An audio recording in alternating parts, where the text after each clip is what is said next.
Salut, pour une fois sur la chaîne, on va parler séries, tout simplement parce que je me suis rendu compte que j'avais découvert 3 séries qui ont en commun une esthétique qui me fascine, 3 séries qui sont injustement méconnues et qui pourtant sont excellentes en tout point. Et avant de rentrer dans le vif du sujet, laissez-moi vous expliquer très brièvement ce qu'est un espace liminal. Dans des œuvres principalement visuelles mais aussi littéraires et musicales, on peut retranscrire la sensation d'être dans un non-lieu. Un endroit qui nous évoque une certaine nostalgie, une impression de déjà-vu alors qu'il n'existe pas vraiment. Un endroit vide dans lequel on ne reste pas, impalpable comme s'il venait d'un rêve lointain, ou plutôt d'un cauchemar. Car en effet, les liminal spaces nous attirent autant qu'ils nous mettent mal à l'aise. Ils sont parfois lugubres, souvent trop artificiels. Ce sont des lieux qui semblent avoir été faits pour l'homme, sauf que si on les regarde un peu mieux, on se rend compte qu'ils ont soit été abandonnés depuis longtemps, soit qu'ils sont remplis d'anomalies, rendant leur existence impossible. Un espace liminal, c'est une sorte d'entre-deux, entre la réalité froide et palpable, et l'imaginaire incohérent et insaisissable. Je pourrais rentrer beaucoup plus dans le détail, peut-être qu'un jour je dédierai une vidéo entière sur le sujet, mais pour l'instant j'ai envie de parler de séries qui mettent en scène parfaitement ces non-lieux et qui nous font ressentir ce sentiment si particulier. La première est une série franco-belge avec un passage dérobé dans une maison qui nous plonge dans un dédale infini de lieux abandonnés. La seconde a un concept de départ similaire mais le pousse bien plus loin et vient convoquer des peurs et des émotions enfouies en nous. Et la troisième, la meilleure je pense, utilise ces espaces liminaux intimement liés à notre espace mental dans une histoire de science-fiction un peu plus terre à terre. Et bien sûr, je tiens à rappeler que comme d'habitude, cette vidéo ne contient aucun spoiler. Il s'agit d'une mini-série produite par Arte avec seulement 3 épisodes pouvant pourquoi pas se regarder d'affilée. L'histoire débute avec Lisa, une jeune femme très solitaire qui hérite une vieille bâtisse appartenant à un inconnu. Elle aménage et en explorant la maison, elle découvre un passage dérobé qui la fait pénétrer dans un labyrinthe semblant être hors du temps et de l'espace. Elle est perdue et visiblement pas seule. On est alors dans une série fantastique avec une peur et un sentiment d'inquiétude qui provient des espaces dans lesquels on se perd. Loin de nous le jumpscare et le gore. La série mise tout sur l'atmosphère. Elle transforme des espaces familiers en véritable enfer et on a peur de ce sur quoi on va tomber. En misant sur le minimalisme des décors et de la bande son, la moindre éruption devient vraiment terrorisante. Le rythme de cette série est assez lent et ça pourrait en agacer certains, mais moi je trouve que ça fait parfaitement sens par rapport à cet enfer qui prend forme sous nos yeux. C'est une prison qui littéralement déforme la perception du temps. Le temps s'écoule plus lentement à l'ombre des arbres. Même si tu le retrouves, attends. On ne pourrait pas sortir d'ici. Mais cette série, c'est avant tout une exploration qui fait penser d'ailleurs à certains jeux vidéo dont les personnages doivent survivre et gérer leurs sources lumineuses. Mais je pense aussi à ça car il y a différents lieux qui sont semblables à des niveaux, avec d'un côté des No Man's Land et de l'autre des zones plus sûres. Rapidement, il y a aussi une menace qui est bien présente, bien physique, bien palpable, mais rassurez-vous, je vais pas vous la montrer ici. Mais en tout cas, ce que je peux en dire, c'est qu'elle permet d'avoir des scènes d'action et de tension qui sont bien menées et qui ne font pas l'erreur de tomber dans le spectaculaire inutile. Comme je l'ai dit dans l'introduction, les espaces liminaux sont souvent liés à notre intériorité, ou en tout cas aux personnages de la série. Ici, les personnages sont suffisamment bien caractérisés pour qu'ils soient attachants, sans qu'on perde trop de temps à se concentrer sur leur passé et sur leur vécu. Et au niveau symbolique, cette maison et tout ce qu'elle renferme semble faire écho à leurs regrets, leurs blessures psychologiques profondes qui les hantent. Vous vous croyez plus rationnel que moi, mais vous parlez de cette maison comme si elle était vivante. Ma sœur est morte. Je le sais. Je l'ai vue. Il y a un climax empreint d'un surréalisme fascinant, qui a été tourné d'ailleurs dans un espace liminal bien réel qui existe pour de vrai, qui est tel quel. Je vais pas vous en dire plus, je vais pas vous le montrer, mais en tout cas je pense qu'on a pu l'apercevoir dans plusieurs films et même des clips musicaux. Et la fin, bien qu'un poil trop mélodramatique à mon goût, elle est quand même assez intéressante, elle n'explique pas tout, ce qui pourrait me faire dire que en fait c'est une fin ouverte.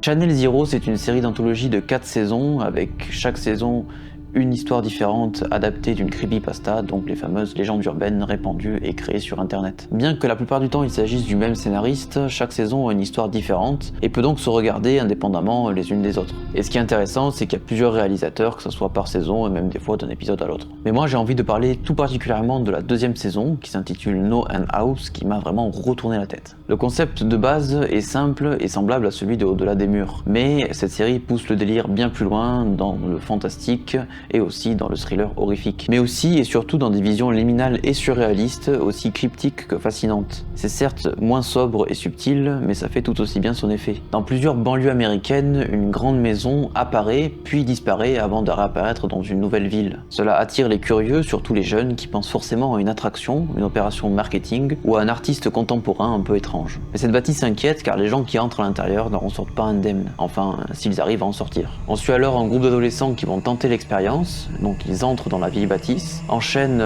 différentes expériences de plus en plus étranges, de plus en plus flippantes, et finissent par ressortir, non pas dans leur quartier original, mais dans une sorte de copie, une sorte de simulation qui imite celui-ci. Ils sont alors prisonniers de cet endroit qui semble imiter leur vie de manière, on va dire, perturbante. What if we're still inside the house? No, like that's obviously not the case. I think we need to find the exit door. We're not in a fucking house right now. No, this is not your home. Sans trop en dire, sur le papier, le concept de cette série pourrait être comparé à certains films de Cronenberg ou à ceux de Lynch, car certains concepts psychologiques, des émotions, sont représentés de manière symbolique à travers des lieux, des personnes, des créatures ou encore des objets. Vous en doutez, ce qui renvoie à Cronenberg, c'est tout ce qui est plutôt de l'ordre de l'organique et du gore, et ce que j'associe à David Lynch, c'est plutôt les espaces liminaux et les événements irrationnels qui sont inséparables de l'intériorité des personnages. Hello there, Margot. How are you? Hello there. Hello there, Margot. How are you? Hello there. Hello there, Margot. How are you? Hello there.